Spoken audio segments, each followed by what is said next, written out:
Seringkali kita membangun hubungan yang tidak bagus karena orang mulai dengan mengejek. Mengejek. Hitam. Tam-tam. Begitu. Ya baik, mari kita sama-sama dengarkan khotbah yang akan disampaikan oleh Bapak Pendeta Yandi Manobel.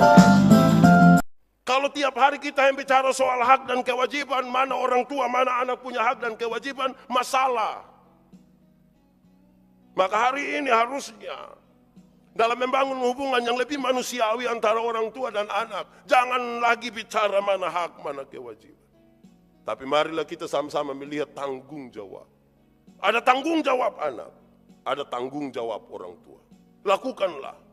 Dan kita melihat kemuliaan Tuhan. Ini banyak sekali, jadi saya langsung pindah. Kedua, seringkali kita membangun hubungan yang tidak bagus karena orang mulai dengan mengejek. Mengejek. Hitam. Tam-tam. Begitu. Kesian dia itu. Yang anak-anak dong juga sekarang kan hubungan dengan orang tua cukup enak. Dong tidak tahu harga, dong juga kadang-kadang ejek dong pun bapak mama. Ih, bapak, kandok tuh. Tidak tahu apa dia maksud kandok. Tapi saudara tahu bahwa itu sebenarnya tidak bagus. Anak-anak dong begitu ya. Kamu sudah. Dan orang tua dong juga. Kita belajar sekarang untuk membangun hubungan tanpa saling mengejek. Kadang-kadang kita kira itu main gila. Padahal yang dia pun nama main gila hanya dilakukan oleh orang-orang gila. Tidak dilakukan oleh orang-orang yang waras. Karena itu sebaiknya berhenti. Berhenti. Yang ketiga, dari pertama jangan bicara soal hak kewajiban. Kedua, jangan saling mengejek. Orang tua dan anak jangan saling mengejek. Tanggal domba taruh Real Madrid lawan Barcelona, jangan coba-coba kau satu kalah, mati. Bibir tuh bibir. Sian tuh. Keempat, jangan saling menyindir. Menyindir. Memang ada hal yang tidak terselesaikan. Ini menyindir ini seringkali terjadi bagi mereka yang sudah menikah. Kalau masih belum menikah aman, apalagi masih anak-anak aman. Tapi kalau sudah menikah, terus mama masih hidup, papa masih hidup, kita sudah ada istri anak, sindiran mulai keras. Anak yang dari jauh datang kita mulai kasih tahu dong, bilang, yang di sini dong pernah antar susu. Yang dari jauh saya yang kasih susu. Terus yang di sini mulai marah. Dia bilang begini, lu panggil lu anak yang dari jauh ke urus lu. Panggil. Pak, ini sakit pak. Sakit apa? Kau pukul sendiri ya sakit. Makanya jangan begitu. Ada kok di sini yang biasa menyindir begitu. Kita sementara membangun sebuah hubungan yang tidak bagus. Firman Tuhan tadi tidak mengisyaratkan hal-hal itu. Kalau kita mulai menyadari bahwa ini semua kita bangun di atas tanggung jawab. Berikut, kelima, ini ada 30, betul. Benar-benar ini, nanti sebentar tolong di copy dan baik, kau pulang, tulis, dan lakukan. Kelima, jangan memberi julukan-julukan yang buruk. Jangan suka panggil julukan buruk. Kasihan. Di sini kurang terasa saya ketemu dengan banyak orang. Panggil dong anak tagal keriting sedikit dan bilang, keriting. Iting, kita kira itu baik betul ya. Kadang-kadang karena, maaf kita orang Tionghoa ini kan mata agak sipit. Waktu lihat dia foto, dia papa, kenapa? Mata di mana? Begitu ya. Aneh juga memang kita. Tapi sebaiknya jangan mulai dengan begitu. Jangan suka memberi julukan-julukan yang buruk. Sebab apa yang diucapkan oleh mulutmu, seringkali itu menjadi doa. Suatu saat mata hilang betul. Baru kita menyesal deh itu Jangan cepat-cepat bilang. Itu hari saya bilang, kalau ada kita keluar dari gereja, ada motor lewat hampir tabrak kita silih sedikit, lewat 20 meter dia jatuh. Bruk, kita bilang, mampus. Kita bilang mampus.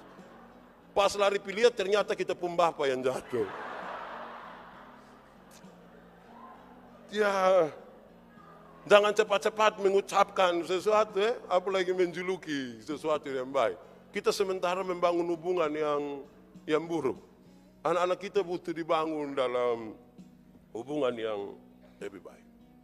Yang berikut saudara-saudara, sebaiknya jangan menegur dengan keras. Menegur dengan keras yang saya maksud begini. Kau jangan ganggu saya. Begitu. Sebaiknya jangan dengan itu. Waktu ada kerja setengah mati, ada gambar bangunan, bukan saja bangunan, bumi dan bangunan. Terus anak datang tolak bapak di siku, pasti marah ya. Tapi sebaiknya itu jangan dilakukan. Begitupun kepada anak-anak. Anak-anak jangan ketika ada sementara asik,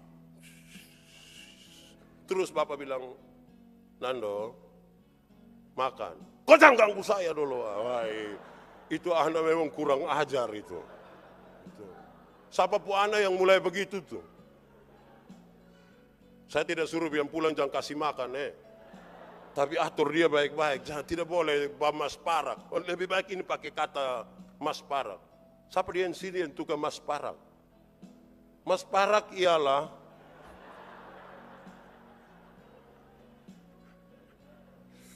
nanti pula saya belum tahu dia pun kombinasi. Kombinasi antara marah dan apa itu kalau mas parak. Aceh Liani bilang mas parak ialah kombinasi antara marah dan makan hati. Dia keluar jadi mas parak. Oke, lanjut. Saudara-saudara, dalam membangun hubungan itu juga sekaligus kita diminta supaya jangan memberikan pernyataan yang negatif. Ih, lu pemuka pemburuk lah. Lu di sekolah dapat berapa? Beta dapat 3 bapak. Aduh, lu ke lupa mama pun keturunan dong. Sebaiknya jangan begitu Di sini ada yang begitu kok. Istighfar sudah. Bertobat sudah. Jangan kasihan kita. Wih, karena itu keturunan itu dia pun mama ada. Dan itu hari kita jalani sesi masuk minta. Lewat dia pun keturunan itu. Jadi lakukan. Yang berikut. Ini banyak betul, jadi saya harus cepat-cepat. Lihat sah.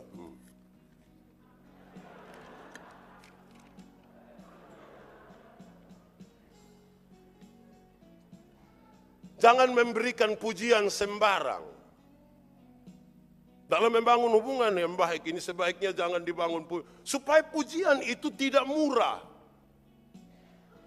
Dia harus diberikan tepat pada waktunya. Jangan sedikit-sedikit puji, sedikit-sedikit puji. Makanya banyak anak makan puji. Adi, coba Adi goyang inul dulu. Adi bisa goyang 25.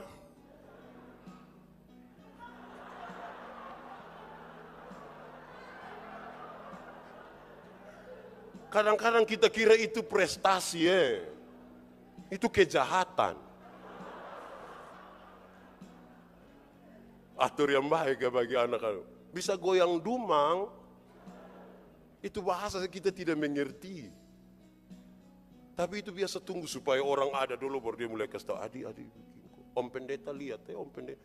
Om Pendeta mau minum bukan mau lihat itu. Berikut. Saudara-saudara, dalam membangun hubungan yang baik itu kita diharapkan supaya tidak otoriter. Saya sulit memberi penjelasan soal otoriter. Tetapi ini menarik saudara-saudara untuk memberi gambaran yang baik kepada kita bahwa masih banyak orang tua kita ini kan hidup di masa penjajahan. Dan anak-anak sampai usia kami masih mengalami hal-hal itu. Tetapi kemudian terjadi sebuah pergeseran sedikit ketika mereka hidup di alam yang makin terbuka. Apalagi ilmu pengetahuan dan teknologi berkembang dengan begitu besar. Orang dituntut sekarang untuk bagaimana bisa mengembangkan diri sendiri tanpa memberi tekanan. Otoriter itu kira-kira begini, pergi sekolah minggu. Anak-anak tidak boleh tanya, kenapa pergi sekolah minggu? Banyak orang tua tidak mampu memberi jawab. Pergi ke sekolah minggu, kenapa pergi? Lu saya suruh pergi, tidak pergi. Tidak memberi jawab. Tapi hanya memaksa. Karena apa? Karena kita bilang, karena ini baik. Benar, bukan tidak baik. Tapi sebaiknya pendekatan kita tidak otoriter. Kenapa? Kita membentuk sebuah bangsa. Anak-anak kita adalah bangsa di masa depan. Yang sekarang mereka dibentuk oleh kita. Pola yang salah ini kemudian akan membangun masyarakat yang bermasalah.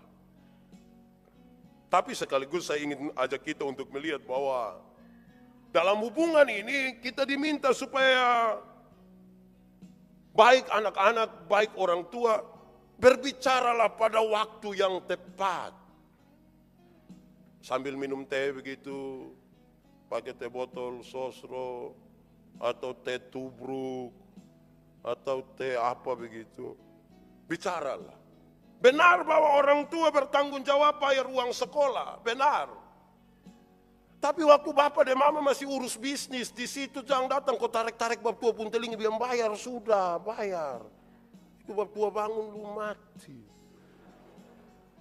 Waktu itu tepat. Benar bahwa ada kesalahan yang dilakukan oleh anak-anak, tapi bicaralah pada waktu yang tepat. Bicaralah pada waktu yang tepat.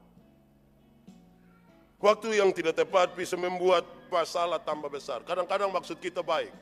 Tapi karena waktu kita tidak tepat, seringkali apa yang kita maksudkan baik justru menjadi masalah baru. Benar bahwa kamu dua suka, benar. Tapi untuk kasih yakin itu orang tua cari waktu yang tepat. Dengan kalimat yang tepat. Jangan bilang, mama kalau beta song kawin dia beta mati, sudah mati. Mati apa? Mati mampus. Dan begitu. Cari waktu yang tepat. Orang tua juga begitu. Waktu dan tempat yang tepat. Bicaralah. Membangun hubungan yang baik. Tapi pesan kemudian diberikan kepada kita, saudara-saudara. Jangan biarkan anak-anak dan jangan biarkan orang tua itu mereka ada di dalam waktu yang cukup lama tanpa perhatian. Jangan. Jangan biarkan anak-anakmu dan jangan biarkan orang tuamu di waktu yang sangat lama mereka tanpa perhatian. Bisa bermasalah. Kadang-kadang oleh karena kesibukan kita membiarkan anak-anak kita membiarkan orang tua kita, mereka tanpa perhatian. Kita mengirim sejumlah sembako bagi mereka. Kadang-kadang itu tidak mencukupi sebenarnya. Tidak mencukupi bukan soal berapa banyak.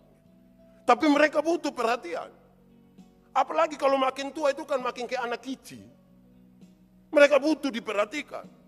Dan rupa-rupanya uang bulanan dan segala sesuatu yang kita kasih tidak mencukupi. Mereka butuh pagi-pagi bilang, "Shalom mama, shalom." Sikat gigi. Mau sikat apa? Kok gigi tidak ada? Tapi minimal ya bicara. Mereka butuh sesuatu yang lebih. Begitupun anak-anak. Mereka butuh untuk ada dalam perhatian yang serius. Kenapa? Karena mereka akan cari perhatian sendiri dan itu menyulitkan kita di suatu waktu. Anak-anak hanya belajar dari contoh orang tuanya. Karena itu apa yang kita tabur sekarang itulah yang akan dituai. Itu hari saya bilang. Kadang-kadang kita titip kita orang tua dong di situ. Panti jompo. Baik juga. Mereka diperhatikan segala baik. Tapi dunia ini hanya sebuah perputaran. Dulu kita pakai celana kaki komprang. Kembali ke pres. Terus tak buka ulang lagi. Hidup hanya berputar di sekitar itu. Kita titip dong ini hari. Besok anak-anak dong titip kita. Kita hanya saling titip satu dengan yang lain. Bahaya itu. Mereka hanya melihat dari apa yang kita lakukan. Bangunlah hidup ini dalam hubungan satu dengan yang lain. Dalam pemahaman bahwa tidak boleh satu orang pun kebal hukum. Artinya begini. Kadang-kadang kita begitu mengasihi kita punya anak-anak. Saya rasa itu memang. Kadang-kadang kita bisa terlalu mengasihi kita punya orang tua. Sampai-sampai mereka tidak pernah salah sama sekali. Mereka sudah tidak pernah salah. Dan kalau ternyata mereka benar-benar sudah tidak pernah salah, biasa masalah yang akan datang kemudian. Kenapa? Karena mereka tidak pernah dikasih tahu bahwa mereka salah. baik orang tua, baik anak-anak. Kita kadang-kadang proteksi anak-anak kita begitu kuat. Bayangkan laki-laki 1 biji, orang tua juga tinggal 1. Lantas bagaimana? Kita saling memproteksi satu dengan yang lain begitu kuat. Sampai tidak mampu menyatakan bahwa ini sebuah kesalahan. Besok-besok masalah bisa jadi masalah lebih besar. Kadang-kadang untuk memainkan peran itu, kita cenderung untuk melakukan hal berikut ini. Mengasihi begitu rupa dia tanpa salah, dan kadang-kadang orang mulai dengan berbohong kecil-kecil. Mulai sedikit tipu begitu. Tipu. Anak, kalau datang lihat mama terus lu pun kerja ke mana? Sudah mama, sudah. Tadi saya sudah tanpa kerja. Padahal sebenarnya dia tipu. Sebenarnya tidak bagus. Sebenarnya tidak menolong. Mama dan papa mau pergi mana? Mau pergi pelayanan. Padahal udah mau pergi jalan-jalan di Lipo. Pelayanan di Lipo. Itu khusus yang hamba Tuhan dong saya. Ya. Jangan mulai dengan berbohong. Berusahalah berkata jujur. Supaya jangan pernah ada dusta di antara kita. Ya, berkata jujur. Jujur itu baik. Kadang-kadang jujur tidak bisa disembuhkan. Kebohongan itu kelihatan. Lu angkat lu muka. Lihat saya mata. Ada katara kok tidak. Tapi baku pandang baik-baik lihat. Dan temukan bahwa sebaiknya jangan mulai dengan kebohongan. Tapi saudara-saudara, sekaligus juga kita diminta saudara-saudara untuk perjalanan hidup ini bersama-sama dalam hubungan orang tua dan anak dan sebaliknya. Jangan suka mengancam. Orang tua ancam anak-anak, anak-anak ancam orang tua. Jangan kenal saya lah, jangan kenal. Kuas kita suka kenal mau hapus ke mana? Tidak usah perhatikan saya, biar mati anjing saya membawa. Sabu arong dong ikat anjing semua. Anjing mana yang mau bawa? Jangan suka dengan mengancam. Baik anak-anak, baik orang tua. Harusnya dalam hubungan ini, hubungan tanpa ancaman. Siapa yang hidup di bawah ancaman, tidak akan membangun hidup ini dengan baik.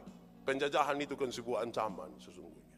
Dan karena itu, kalau kita sebut diri kita benar-benar merdeka, harusnya kita tidak membangun hidup ini dalam ancaman. Orang tua terhadap anak, anak-anak terhadap orang tua. Orang tua dan juga banyak kali mengancam. Lu berani kawin dia, lu berani kawin, jangan kenal lu pemama barana lah, jangan. Saya mau kawin siapa lah, kalau bukan dia. Bicaralah, bicara lebih baik. Sebab kadang-kadang kita semua punya maksud baik, tapi tidak mampu mengkomunikasikan itu dengan baik. Jangan mulai dengan mengancam. Tapi bicaralah tetap tepat sasaran juga. Jangan mengambang, bicaralah yang terang. Ada apa-apa nak bilang. Ini mama dong juga kadang-kadang. Mama sakit kok? Tidak. Nah makan sudah. Bapak ada salah apa? Tahu? Omong. Kami ini tidak ada karunia untuk tahu mama puisi hati. Bicaralah. Minum teh sambil bicara. Kasih tahu papa, kenapa? Papa baik ya? Bicara. Itu lebih penting. Bicara tepat sasaran dan bicaralah dalam terang. Terang yang dimaksud bicara jujur. Sebab menyimpan sesuatu kadang-kadang bisa membinasakan hubungan kita. Tapi saudara-saudara, yang menarik adalah kadang-kadang kita membentuk sebuah pola dan budaya baru. Melihat anak-anak menangis, apalagi tempat yang katanya kurang tepat, orang tua sering marah. Jangan menangis, jangan menangis. Ini anak ditekan supaya jangan menangis. Kelihatan baik. Tapi isinya sebenarnya tidak baik. Kenapa? Menangis itu penting.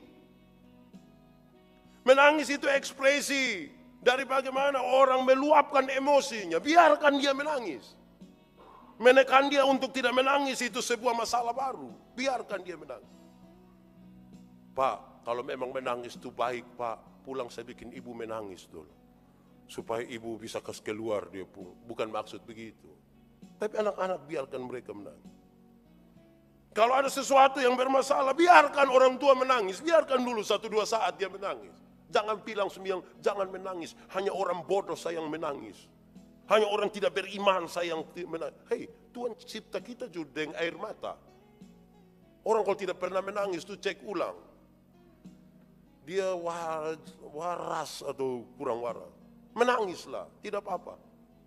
Kok Alkitab saya bilang ada waktu untuk tertawa, ada waktu untuk menangis. Dia menangis saja, tidak apa-apa. Tahan-tahan itu tidak apa-apa, tapi tahan itu kekeh. Menangis saja, kasih keluar, tidak apa-apa. Sebab apa? Jangan berusaha untuk menipu diri sendiri. Biarkan mereka menangis. Budaya kita ini kan budaya laki-laki. Dalam budaya laki-laki, patriarki ini menarik. Kalau lihat anak perempuan, anak laki-laki menangis, kita bilang, lu ke perempuan saja. Seolah-olah yang boleh menangis hanya perempuan. Kalau lihat anak perempuan jalan malam terus, kita bilang, lu ke laki-laki saja. Seolah-olah yang boleh jalan malam hanya laki-laki. Kita membentuk sebuah pola dan budaya baru. Saudara-saudara, selanjutnya kepada kita diisyaratkan saudara-saudara supaya jangan membanding-bandingkan anak. Lu lihat lu pun kakak tuh berani coba-coba lawan mama, Tuhan dia mati. Padahal memang Tuhan supange kau seumur 70. Nah lawan siapa? Memang. Lu lihat lu po Adi tuh begitu baik sekali. Kan dia terlalu baik, dia di rumah sah. Dia tidak piman mana. Jangan mulai dengan banding-banding. Lihat orang lain pu anak sah. Jadi lu mau pindah pi orang lain. Jangan mulai dengan membanding-bandingkan. Kita punya. Bergumul dengan apa yang ada pada kita. Tidak pada orang lain. Tapi saudara-saudara, kadang-kadang kita tukang bikin takuan anak dong juga. Mama supaya tetap kelihatan baik di anak-anak, anak-anak bikin salah, dia bilang, lu tunggu bapak pulang lu tunggu bapak pulang.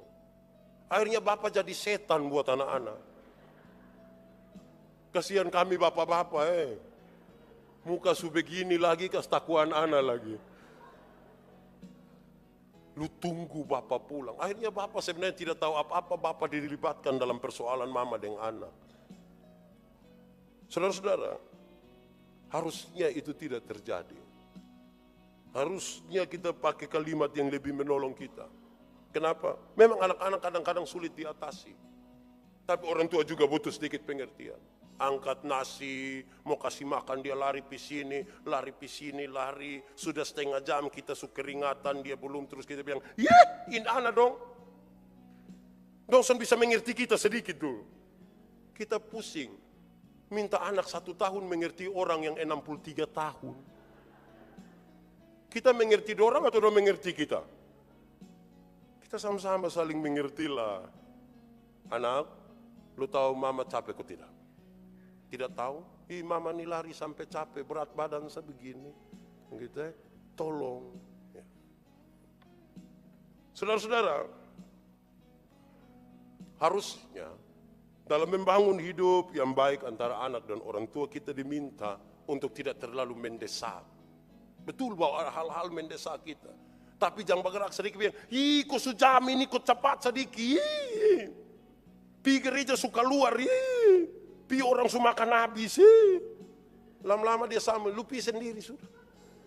Hubungan jadi buruk karena terlalu mendesak. Makanya mau bikin apa-apa bakal tahu memang dari malam.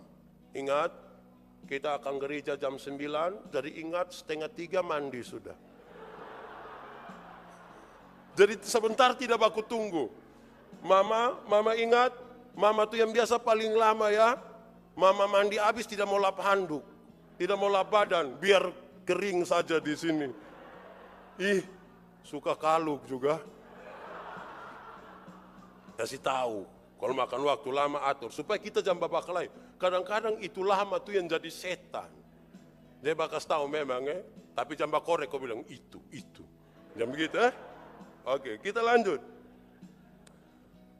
Tapi kita semua baik anak-anak atau orang tua diminta untuk tetap konsisten. Bicara apa lakukan itu. Baik anak, baik orang tua. Janji. Bilang kepada Tuhan, bilang kepada orang tua, bilang kepada diri sendiri. Saya ingin tetap konsisten. Saya ingin tetap ada di sini. Saya ingin tetap melakukan ini. Saudara-saudara, ada banyak persoalan. Tapi persoalan itu kemudian mengarahkan saya dan saudara supaya jangan terus merasa diri bersalah. Ada banyak orang tua karena tidak mampu memberikan sesuatu yang menurut dia pas bagi anak-anaknya, dia terus menuduh dirinya bersalah. Dia terus merasa bersalah. Ada banyak anak-anak yang karena dia punya janji yang besar untuk membahagiakan orang tuanya, tetapi belum sampai orang tua mati, dia terus merasa bersalah. Hubungan yang dibangun di atas perasaan terus merasa bersalah tidak membawa kita pada damai sejahtera. Karena setiap kali namanya disebut, setiap kali kita berjumpa dengan dia, dia sudah mati dan kita melihat fotonya, kita terus akan merasa bersalah, padahal itu sudah tidak mungkin lagi kita lakukan. Jangan bangun hubungan ini dalam perasaan yang terus merasa bersalah. Tapi sekaligus kita diminta supaya jangan mudah menyerah dan jangan pasrah saja. Jangan mudah menyerah, tantangan banyak. Saudara-saudara, kadang-kadang kita membangun hidup ini dengan baik. Kita punya anak ada 12, kita punya anak ada 5, ada 6. Kita sudah bangun hidup ini dengan baik, tiba-tiba ketika mereka menikah, ketika mereka mengenal orang lain, hubungan keluarga menjadi sangat buruk. Kakak adik bertengkar, mereka berkelahi, mereka bersoal, soal warisan, soal segala macam. Dan kita kemudian mulai merasa tidak mampu lagi untuk melakukan sesuatu. Kita mulai mempersalahkan diri sendiri dan mulai terus angkat tangan, tidak lagi bisa buat apa-apa bagi anak-anak. Perjuangan belum selesai. Kadang-kadang kita sulit sekali untuk berhadapan dengan orang tua yang keras karena memang didikan mereka begitu kuat dulu. Tapi jangan menyerah. Dalam kasih yang besar itu kita membangun hidup ini. Saudara-saudara, tekanan itu juga kemudian menolong kita untuk lebih bijaksana. Ada persoalan yang buat kita marah, tapi jangan marah berlebihan. Kalau dia marah, marahlah yang proporsional. Kalau dia malas, marahlah dia pun malas.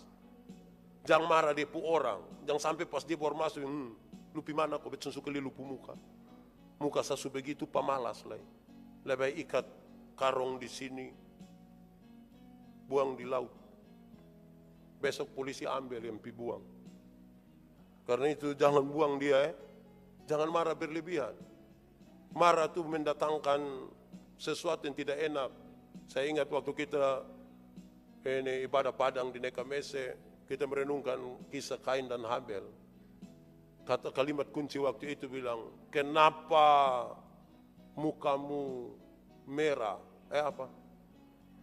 Mukamu muram dan hati panas. Muka muram dan hati panas itu, Tuhan bilang begini, engkau nanti akan berusaha di tanah ini tapi engkau tidak dapat hasil dengan baik. Kain protes, Tuhan, yang saya dapat ini lebih berat dari apa yang harusnya saya tanggung. Tidak, ternyata marah yang berlebihan, muka muram dan hati panas, berefek ekonomi sekali. Usaha tidak jalan, kau muka muram terus. Kalau tidak percaya, coba buka toko begitu terus orang bilang, mau beli apa? Besok tutup. Muka muram hati panas tidak bisa. Dia berefek, harus tetap senyum.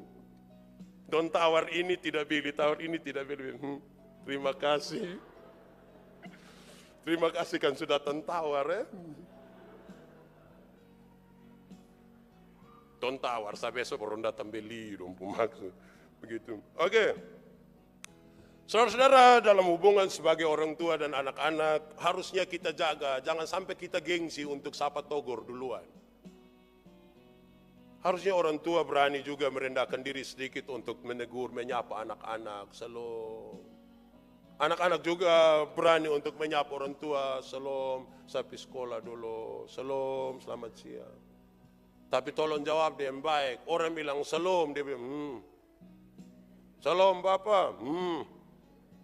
Kadang-kadang pegang tangan deh orang di mata di lain. Oh iya ya. Tidak bagus betul. Rendahkan hati sedikit kok. Kita juga ada muka nih, lihat kita. Saudara-saudara, jangan juga memaklumi sesuatu yang tidak pada tempatnya. Dalam hubungan sebagai orang tua dan anak, jangan memaklumi sesuatu yang tidak pada tempatnya. Saya tamat SMA waktu itu, ketika menuju ujian, ada 20 orang anak hamil. Terus ketika ada dalam diskusi, 1-2 guru bilang, "Kok ini dompu masa." Guru PMP kami marah sekali. Dompu masa apa? 1000 orang sekolah, yang 20 orang saya yang hamil bilang masa. Nah yang 800 yang lain. Jangan memaklumi sesuatu yang tidak pada tempatnya. Maklumkanlah kalau dia benar-benar pada tempatnya. Sekaligus jangan berharap untuk perubahan itu instan. Perubahan itu berjalan. Perubahan itu ibarat sebuah pertobatan. Tidak semua kisah pertobatan sama seperti Paulus. Tuhan tinggal tangkap langsung banting selesai persoalan. Tidak. Ada yang berlaku begitu pelan, begitu pelan. Kita tidak merasa orang lain yang bilang, "Aduh, bab tua sudah berubah." Kita sendiri tidak rasa. Tapi orang bilang, "Aduh, dia sudah berubah." Hati-hati dengan dong yang takut datang yang, "Kamu tahu kok tidak?" Tahu apa? "Saya sudah bertobat." Oh, itu besok dia gila ulang. Prosesnya, jangan berharap sesuatu itu akan instan. Saudara-saudara, kita juga sekaligus diharapkan pusatkanlah perhatian pada pujian akan usaha dan bukan pada hasil. Pusatkan perhatian kalau memuji pada usahanya bukan pada hasilnya. Kadang-kadang kesalahan kita orang tua adalah lihat hasil baru puji. Kurang menghargai usaha. Saya masih jadi pendeta jemaat. Satu saat kami buat keramik di altar. Kami sujanji oleh karena ada satu acara adat orang tidak datang. Yang datang ada berapa orang, itu tukang jadi-jadian. Dong mati-mati mau pasang, saya bilang pasang. Habis pasang tuh dia miring nyeri. Nyeri betul-betul miring. Hari Minggu pas datang gereja semua orang protes ini keramik miring. "Pak Pendeta, kenapa kok begitu?" Saya langsung bilang begini, "Lu di mana? Yang itu hari lu yang kerja bagus-bagus, lu di mana? Di balik ini miring-miring ini ada usaha yang maksimal. Yang paling bisa dibuat memang ini. Kalau saya diminta menyanyi lawan Edward Chen, ya jangan dibandingkan. Ya muka bersaing. Suara jangan dibandingkan. Jadi kalau saya punya maksimal, ya itu sudah. Kenapa harus banding? Banding dengan Sius Otus saya kalah. Bagaimana banding dengan Edward Chen? Tapi hargai mereka punya usaha. Tadi Don Dua menyanyi miring. Tapi saya hargai mereka punya usaha. Sangat menghargai. Iya. Bagus, saya dorong mereka menyanyi terus, tidak apa-apa. Banyak yang tahu menyanyi dan tidak menyanyi. Kita ini suka lihat hasil, baru bikin hebat-hebat. Tidak menghargai orang. Itu yang paling baik yang mereka bisa. Siapa juga mau malu-malu di sini? Tidak ada. Tapi itu yang paling baik. Karena itu pakai kalimat. Kadang-kadang kita maksud menegur, tapi salah memilih kalimat. Kita pakai kalimat-kalimat yang menodai persahabatan. Kita pakai kata-kata yang merusak persaudaraan. Dan itu tidak bagus. Pilihlah kalimat-kalimat bijaksana yang tidak melukai. Yang tidak merusak persahabatan. Yang tadi Pak Pendeta omong merusak atau tidak? Kamu dengar dulu. Tidak merusak, dong bilang. Lanjut. Orang tua dan anak-anak disarankan, jadilah pendengar yang baik. Kadang-kadang butuh waktu dengar anak-anak dong omong juga. Ada tertampung di sini, dong mau omong dong mama pun tidak baik. Dengar juga, pasang telinga. Kadang-kadang taruh langsung merah, tapi sudah dengar. Anak-anak dong juga dengar orang tua omong sedikit, jadi pendengar yang baik. Makin besar satu rumah makin mewah, itu rumah makin bersih, itu rumah dia butuh tempat sampah. Tempat sampah itu tempat untuk kasih keluar yang buruk-buruk. Dia butuh itu. Jadilah pendengar yang baik. Hubungan itu, dia mau bicara dengan siapa? Dia mau bicara, dia datang kasih tahu pendeta salah. Dia mau ngomong di siapa? Kalau kita tidak saling mendengar satu dengan yang lain. Hidup juga jangan terlalu pasang larangan terlalu banyak. Di kamar tidur, di kamar mandi, di kamar tamu, di kamar keluarga semua tulis dilarang, dilarang, dilarang, dilarang. Ini anak bilang mati kita. Lu dari keluarga mana? Saya dari keluarga dilarang ini. Kok semua hanya dilarang habis. Saya ingat saya pun bapak, kami tidak pernah dimarahi kalau pulang tengah malam. Tidak pernah pintu dibuka. Masuk jam berapa pun tidak jadi masalah. Tapi 4:30 pagi biasa kami doa pagi sama-sama. Saudara bayangkan kalau masuk jam 3, jam 4:30 ibadah pagi. Dan bapak selalu bilang begini, menghadap Tuhan tuh harus dengan senyum ya. Dan kami masuk jam 3 dan harus berdoa 4:30, siapa mau senyum? Itu muka babangka. Dan bab tua bilang, anak, kenapa anak tidak senyum? Saya masuk jam 3 pagi. Oh, siapa yang suruh lu datang jam 3 pagi? Ya jangan tulis dilarang terus. Tapi bangunlah sesuatu yang baik. Saudara-saudara, kita juga diharapkan jangan terlalu cepat mengambil kesimpulan. Apalagi berdengar dan orang lain, jangan cepat-cepat ambil kesimpulan.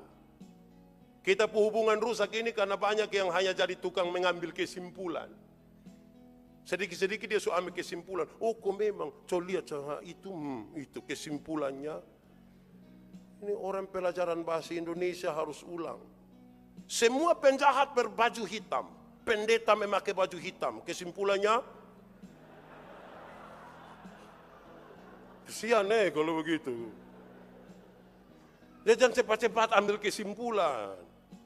Biasa hubungan papa, mama, anak-anak, menantu dong rusak hanya karena lebih cepat kesimpulan daripada dia pun fakta. Jangan cepat-cepat ambil kesimpulan. Tapi juga, tolong kau jangan terlalu ungkit masa lalu itu. Barang su lewat kita su minta ampun, su minta maaf, su selamat. Itu, kau dari hari tahun 1967. Nah kalau kerja hanya ungkit-ungkit masa lalu. Siapa yang kerja tiap hari begitu tuh ya, ungkit-ungkit masa lalu.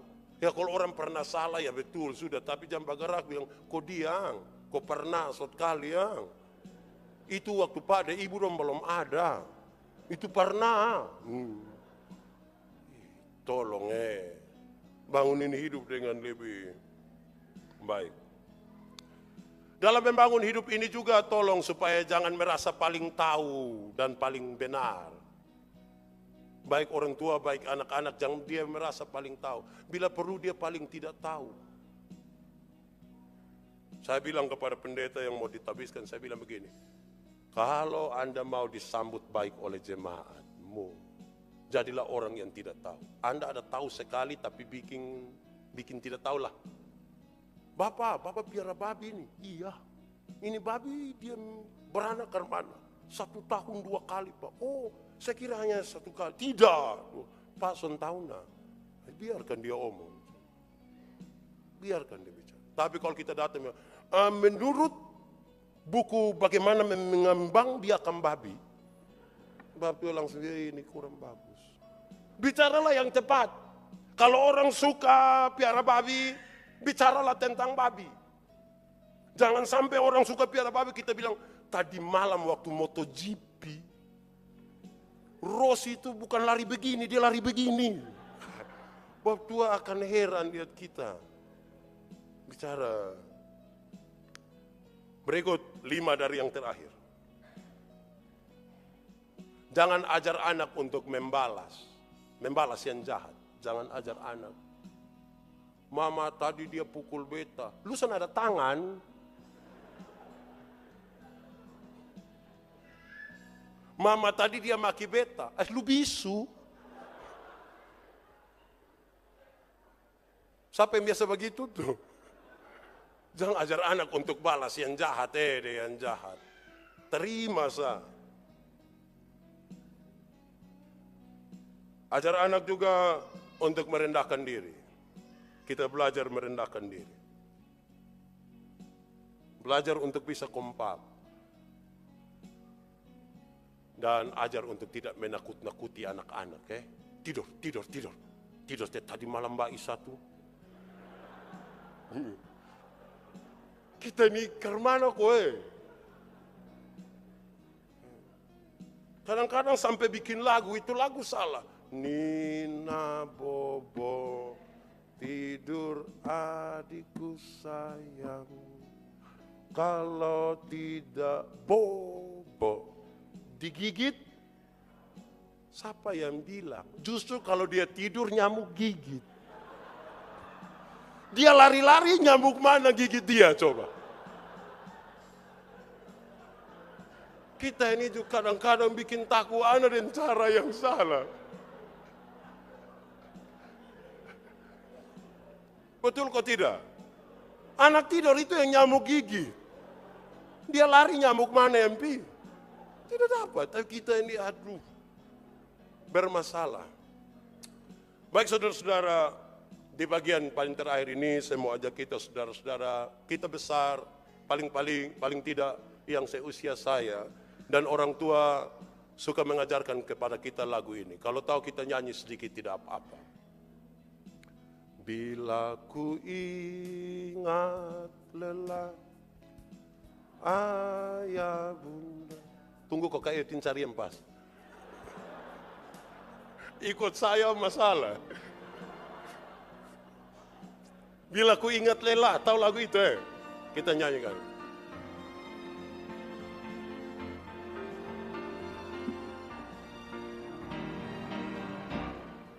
Bila ku ingat lelah, ayah bunda, bunda piara akan daku, sehingga aku besar.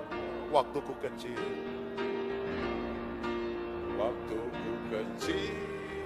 hidupku amatlah senang dipangku, serta dicium di mata, namanya kesal. Waktuku kecil, coba resapi baik-baik ini. Waktuku kecil, amatlah senang dipangku, serta dicium di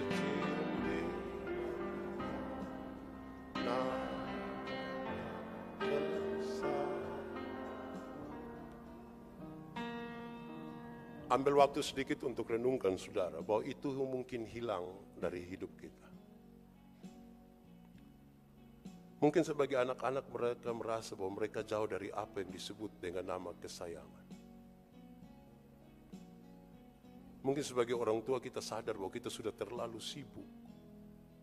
Sehingga lagu yang bagus tadi kita mulai lupakan. Bagaimana dia ada di pangkuan. Bagaimana dia dimanjakan, bagaimana dia dikasihi. Tadi malam ketika saya siap khotbah ini, di radio ada sebuah cerita. Satu keluarga yang sukses sekali. Dia punya seorang anak yang baik sekali. Ibu ini punya karir yang luar biasa. Rupa-rupanya anak ini begitu mengerti bahwa ibunya sukses. Memperhatikan dia untuk banyak hal. Dia selalu memberi izin ibunya untuk pergi dan melakukan banyak sekali hal yang perlu ibunya lakukan. Karena untuk dia juga. Di usia 5 tahun, ketika dia harus masuk sekolah, dia tetap juga ada dalam keadaan seperti itu. Dia diurus oleh pembantu, oleh babysitternya, sitternya. Ibunya terus dengan segala kesibukan dan selalu ambil waktu 1-2 jam dengan dia. Sampai satu pagi ketika anak ini harus ke sekolah. Dia bilang kepada ibunya, "Ibu, saya minta hari ini ibu yang mandikan saya." "Aduh, tidak bisa, nak. Mama harus pertemuan jam ini. Mama janji nanti sebentar, mama pulang baru kita jalan." "Saya tidak mau, mama. Saya mau sekali kalau hari ini mama yang kasih mandi saya." "Aduh, tidak bisa, mama ditunggu." Rupa-rupanya ibu ini mampu untuk menjelaskan dan memberi keyakinan bagi anak. Ibu ini pergi. Berapa jam di kantor, dia mendapat telepon. Dari rumah sakit kalau anaknya sementara kejang-kejang. Dia diminta untuk segera sampai ke rumah sakit itu. Dalam perjalanan ternyata ditelepon ulang. Kalau rupa-rupanya anaknya tadi telah meninggal. Dia sedih sekali. Yang terlintas dalam pikirannya adalah dia rindu sekali untuk kasih mandi dia punya anak. Memang benar dia kasih mandi anaknya ketika sampai. Tapi tubuh kecil itu telah terbujur kaku. Sudah tidak bisa. Tidak ada lagi komunikasi di antara mereka. Singkat cerita, anak ini dikuburkan. Semua duduk melihat bagaimana anak ini masuk di dalam kuburan. Semua mulai pulang. Tinggal ibu ini sendiri. Berhembus angin. Sepertinya bawa aroma bunga Kamboja di sekitarnya. Ibu ini mulai berpikir dan berteriak histeris nama anaknya. "Ibu ingin memandikan engkau. Ibu ingin sekali." Tapi sudah tidak bisa. Dia sudah ada di dalam tanah. Dia sudah tidak lagi bisa berteriak. Dia sudah tidak lagi bisa meminta. Seolah-olah kesempatan sudah tidak ada lagi. Semuanya tertutup. Saya dan saudara masih punya kesempatan hari ini. Mungkin ibu kita sudah terlalu tua. Kadang-kadang menjengkelkan. Kita punya anak-anak yang mungkin sangat bandel. Bahkan sampai ketika dia usia tua dan berkeluarga sekali. Tapi kesempatan itu masih ada. Jangan biarkan kesempatan itu pergi. Tolong ambil waktu 1 menit dan berdoa.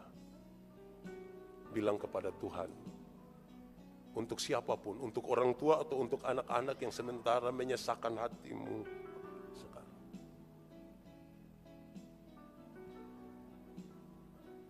Kita ingat bertahun-tahun, dalam puluhan tahun hidupnya kita membimbing, mengasihi.